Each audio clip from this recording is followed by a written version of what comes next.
माझे नाव कल्याणी राजू साळुंके. माझ्या शाळेचे नाव जिल्हा परिषद उच्च प्राथमिक शाळा पळसगाव. मी आज तुम्हाला एक प्रयोग करून दाखवणार आहे. त्या प्रयोगाचे नाव आहे ज्वलनास ऑक्सिजनची गरज. त्याच्यासाठी लागणारे साहित्य: परात, मेणबत्ती, पाणी, नीळ आणि एक बॉटल. मी आता ते तुम्हाला करून दाखवते.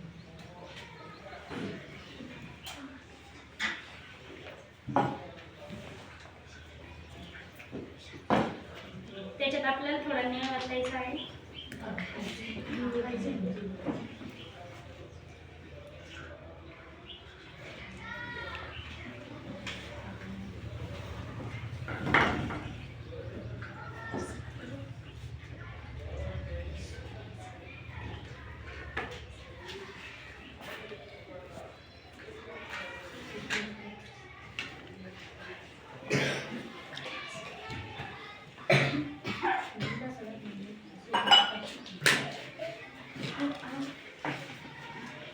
बोलत चालू.